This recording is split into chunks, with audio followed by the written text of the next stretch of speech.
Why are we talking about this, Wi-Fi? Oh, because good friends. Because you fucking brought the Family Feud, but I don't He said, why are we talking about this, Wi-Fi? Wi-Fi.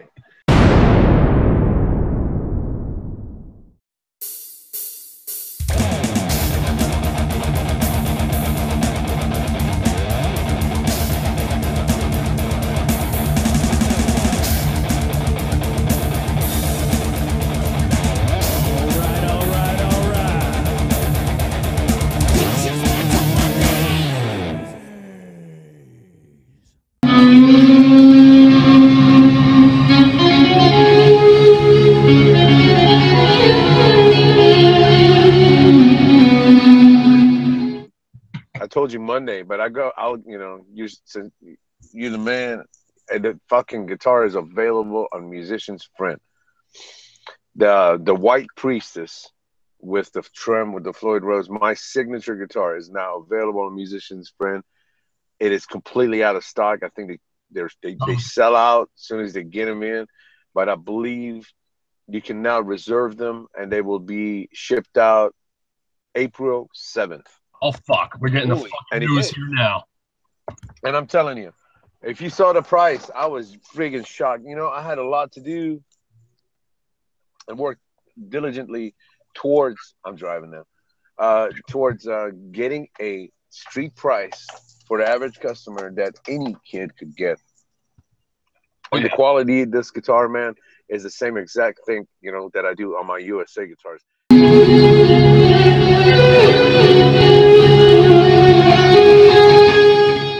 God, to be even considered in that category is awesome. I think what those guys bring, though, is that they're able to write songs.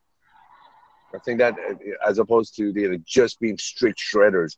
I know some shredders that are just unbelievable, man. They make my jaw drop. But it's like, at the end of the day, I don't remember a fucking lick that they do, man.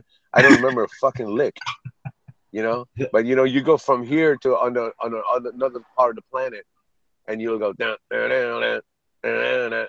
everybody knows Dimebag Darrell. Yeah.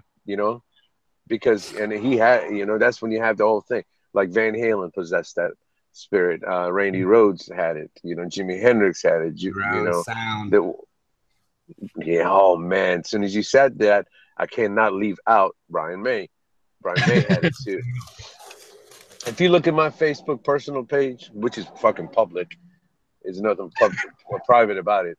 There's a back cover photo, and that cover photo will never change. I'm not a big fan of changing it. And it's Eddie Van Halen and Brian May sitting on the couch during the Brian May's Starfleet project. Oh, I'm seeing it in the studio. Yeah, man, those were my boys. I'm not even thinking anything else. I mean, I could have a rolling slideshow of guitar players on there to tell you that have inspired me. But those guys right there, I can't. I'll never. It's not. There's certain words not made on this planet to explain like a Van Halen or like Queen. You can say it, but like sonically, like Eddie, I don't even know. It's not even guitar playing. It's just like the sonic movement.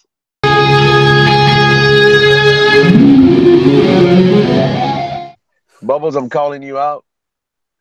You and we're going to do a cover of the Mighty Rush's anthem. You know you love it, Bubs. You know you do. You know I do. Let's get after it. But hey, who's going to do the solo? Hey, I don't know. That should be a battle.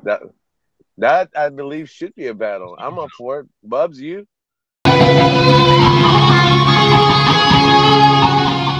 Not with them. Not with them. I never jammed with them on stage yeah. One time, I mean, it was like right after I had met Dime, man. And he had invited me out to his house. His mom was known for the spaghetti, So I was there in Fort Worth area for about 3 days. Went to his house 2 days and 2 nights out of this. Or maybe 3 days and 3 nights. I don't know. They played this place called Joe's Garage in Fort Worth. And Dime was everything about him that you've seen and know is genuinely true. So I go to his house, man, and his bedroom's like plastered with porn, like dirty shit. And me, I coming from a different background, you know, so I was like brought up differently, not religious or nothing, but my mom was like super like angelic, and I just grew up with like six aunts, a bunch of ladies around all the time, and You they gotta be were like respectful. Yep. they were all of them like saints, man. So Yep. you know, this fucking dude was wild, man. And Yeah. you know, I walk into his room and there's pictures of him, and this is a long time ago, with '86, pictures of him and the guys in Metallica at the time. You know, prior to Phil getting into the band, they were already friends and stuff like that. But then you go to this little garage room he had, like a little Fostex 4-track. I remember there was ants all over the floor. And then I put my feet up on a stool, and he had a look his Blue Dean and some little thing going on. That's where he would do his little demos, all the demos for Pantera. And he had this beautiful, beautiful. One thing about him was that he was consistent. He could play like a pig nose, you know, or anything like that. And the sound, he played it tight. He played it, and like he nailed it. And he had this beautiful part which ended up being the song "Hollow," which is on their second record, Yeah. which goes into a heavy part. And then the heavy part I used to do with Philip and the Illegals after Domination, kind of like the Pantera version, like they did live on the 101. But Dime only had the beginning, which was so beautiful, such a beautiful melody, man. And there's this harmonic trick where you kind of like pinch you hit a harmonic on the 12th fret with your like thumbnail. You know, where is this shit? Yeah. And then you pick it, and then you pick the note harmonic, and then you pick a natural note out of the chord, like, and then you walk up. I've seen Eric Johnson do this shit, and did it in front of Dime, and he liked it, and he was like, "Do that shit at the end." So let me do the first solo, you do the second solo, I do the third solo, you do the fourth solo, and at the end, do that harmonic on A minor. I was like, "Let's do it," and we did it, and you know, I never walked away with a fucking copy of that cassette, and I fucking regret it, but it's there somewhere. But I want to tell you something since we're talking about that moment. It was just such a beautiful, serene, I don't know how to explain it. It was a really, you know, nobody else around. You know, neither one of us were like, we hadn't smoked anything. We weren't drinking. We were just playing guitar. And you know, when you sit in front of somebody, yeah, I admired Dime, and he liked the way I played, and he respected my playing too. And it was just so crazy, man. We were two dudes in the same room, and you could tell where we came from. You could tell the Van Halen vibe, and you could tell Randy Rhoads. But we had our own take on it, which made it really, really interesting and cool. And I remember that, man. That's fucking awesome. Just vibing off each other, jamming out, man. Two graduates of the same school. Yeah. He was definitely the big brother. He was a little bit older than me, and he was the one I looked up to. He always gave me advice. He was like, "Hey man, don't wake and bake." You know, I was like, "What? How did you know?" He was like, "Hey, get your shit together and do you know, get your day going and all that stuff." He was like, "Wow, fuck, Dime." So I think about that all the time.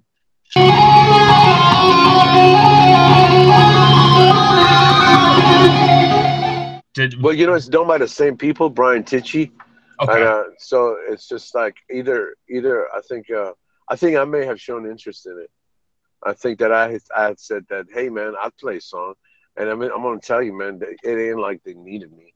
It's more of I think it was like I don't know, a favor of him to do it for me. I don't know if that's really true either, but emphasize this: the house band he had with the different drummers coming in playing, the Francesco Cosmo on bass, and he did all the vocals. And then you had Walter, I forget his last name, playing Alex Larson. He had dialed in everything, man. He had dialed in all the genres they were playing, all the different tones. Dude, it was so friggin' cool. I'm telling you, it was cool for me to just be there and watch this, because that's all I did. I did the same thing at the Rainy Show, and I did the same thing at the Bonzo Bash. I just was in attendance watching it, because I was a guest. As a guest, I only played one song. At the Rainy Roads, I played a song, and at the very end, I come out playing acoustic, but all the other guys, we play D all together. Um, the Rush was different. Now looking back, I was like, that black sheep, man, definitely, because uh, I played Anthem. I chose Anthem. I wanted to do. Oh, you killed your phone. Oh, I think his phone died. No, you still with me? Oh, no, I'm with you now. Okay. So, you wanted to play. I wanted to play Anthem because I was like, it's the first album that Neil Peart joined the band, and it's a heavy song, man. Because you could tell there was Zeppelin and heavy-ish influence in that.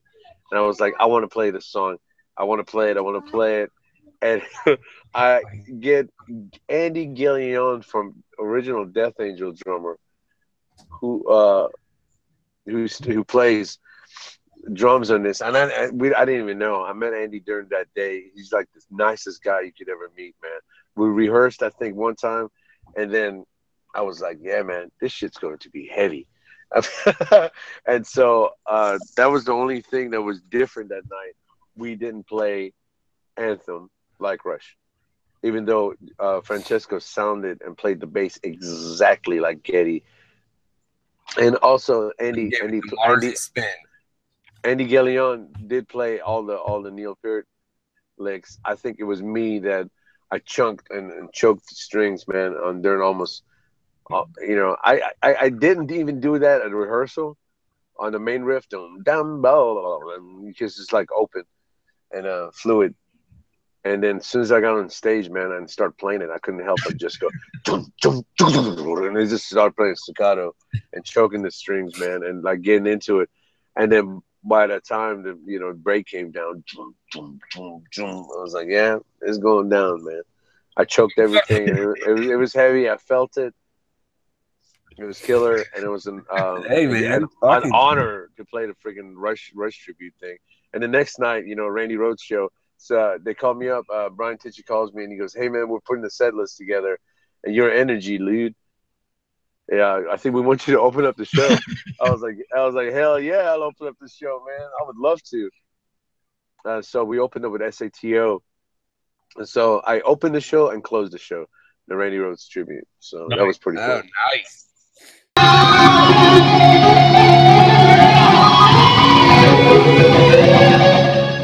Man, let me thank you for asking. So here's what's happened. I've been eager, obviously, since the illegals, to do something and put something out. But to rush something would be kind of premature, and to put something out that I'm not happy with, that again would be just like, why am I doing this for? So I took my time, got together with a friend of mine in Houston, started a record label to ensure the fact that I would get my music out worldwide distribution. Have complete artistic freedom to do what I wanted it to, for me to produce, and then get my own engineer and do all that, which I'll explain all in full detail in a second. So starting off, the record label is called Crunchy Western Records. Nice. It's one of those things, like, how did you come up with it? Well, I was in Fort Lauderdale or some godforsaken place in Florida, and somebody asked me, what kind of music do you play? And I was drunk, and I said, Crunchy Western. And it stuck with me. And then, so we went to make a label. I was like, let's call it Crunchy Western. That doesn't really, I'll be honest with you right now. That doesn't mean if I see, like, I'm from Houston, some bad hip hop artist cat comes out that's like original and it's got all the merits that the guy we do have and wants to get on the road and work and get his music out, goddamn right I'll sign him. But the point right now is to be get my music out, and the first release is on April 20th. Nice. 420 this year, and it's called Marzi Montazeri featuring Tim Ripper Owens, and it's an EP. It has 4 songs with some scary music interludes in between them. Hold on, real quick. Guys, it's an album with Ripper.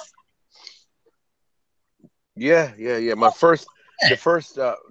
Our first attempt on this on the label is Marzi Montazeri featuring Tim Ripper Owens, and it's that's what it's called. Nothing more, nothing else.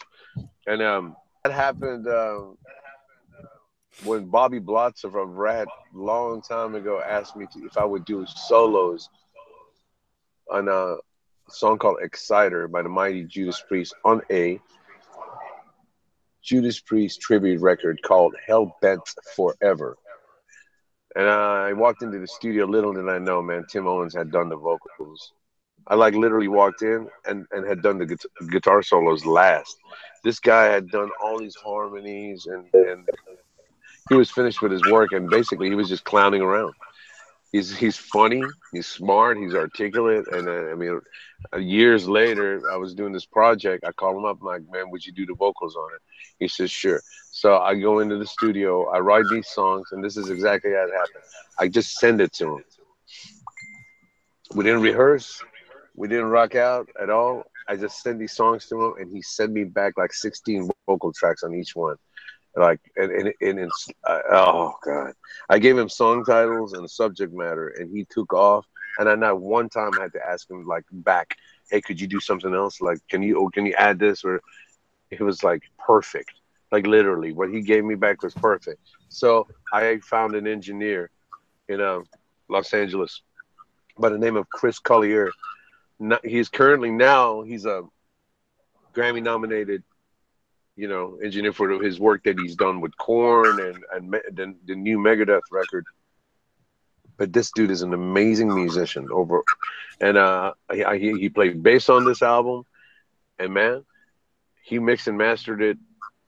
It's freaking unbelievable, and like almost brought tears to my eyes when I heard it. I was like, this is when I hear music, this is what I want to listen to. This kind of production. So the songs are very exciting.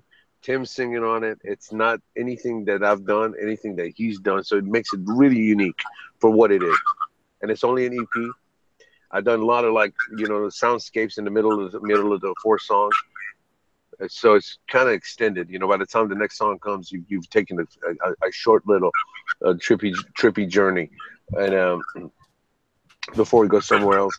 I love it, man. I love the work that him and I have done, and it's going to come out April 20th. And I think we may play a few shows in Texas at that time. That's not a gig where I'm going to be touring, or neither is it a solid band, to be honest. Now, the solid band is heavy as Texas. That band is solid. And that album is going to come next.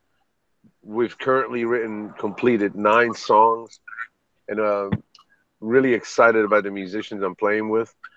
I want to start off with the bass player. His name is Stevon Lerma. He's and my drummer Adam Deneth. Both of these cats, both of them, can play the shit out of the drums, guitar, and like bass. They're multi-instrumentalists.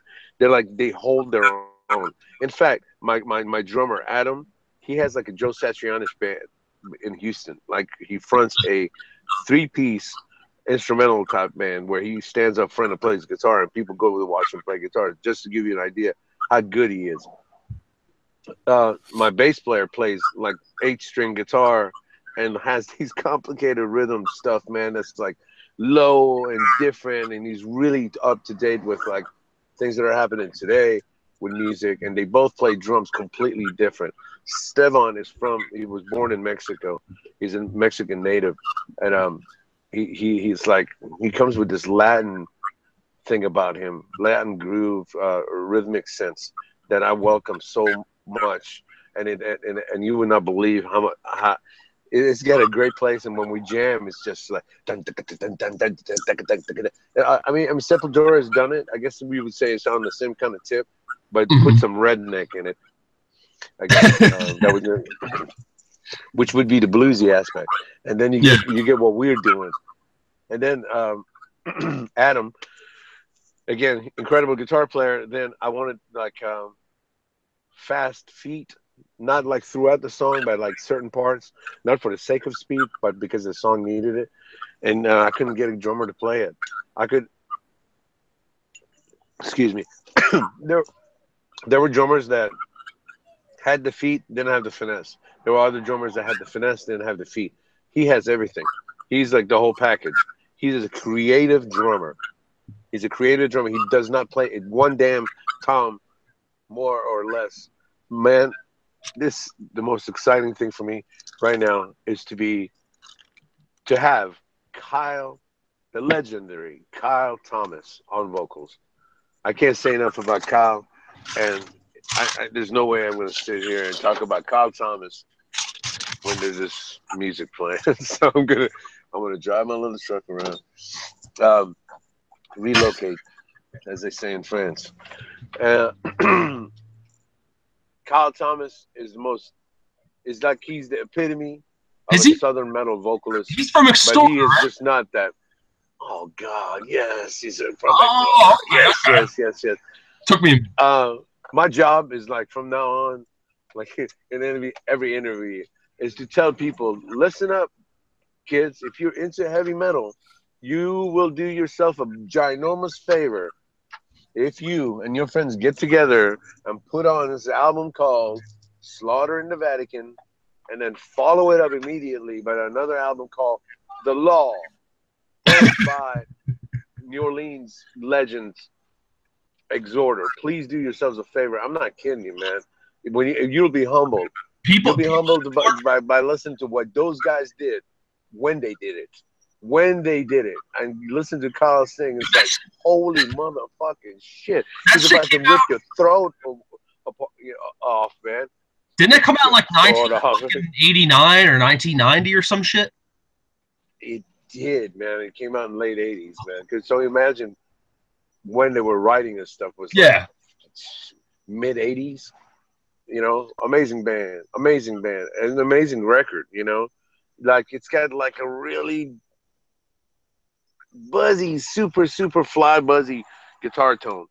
You know, like Metal Zone, like the fuzziest thing you've ever heard, but it's unique, man. The songs are there, and the time signature, and Chris Nail's drumming. It's like. And the guitarist, man, God bless it. It blow your mind, bro. I'd fucking her. I know you know, brother. And it's funny when you say Metal Zone. I have one right on the floor. and I kid you not. You listen to those records and you tell me if a band called Pantera didn't get influenced by them, and primarily, actually, Philip bringing that influence with him because Dimebag and Vinny and Rex, man, those guys. Phil always talked about Exhorter. Metallica was the heaviest they were interested in. There's things that are like they're there that are evident and you would not believe, and I wouldn't even know. Like, you know, with Dimebag would tell you like, hey, I took this from this song. I'm like, whoa, brilliant, mate. You know, truly, it's like fucking brilliant. Third release will be a solo record by me. I'm doing a solo record, dude, and I'm doing it like I might even call it Marzi, like all over the place. But not that I'm all like mentally all over the place, but like a worldly thing, because I'm going to tap into different worldly rhythms and go, check out, different cultures, and I got different instruments from different places, and I want to kind of like songs justice, and I got songs that are extremely slow and melodic and mellow with strings and acoustics, and to like semi mellow, nothing extremely heavy, but then something extremely heavy. That's my solo record. That's the third attempt of the label. The fourth attempt is tentative because I don't know the demand for Heaviest Texas. How will it be after like the tour? So I'm thinking Heaviest Texas may do the second record by this time, but I'm doing an all-star record. I have such vast, I have so many freaking great musician friends.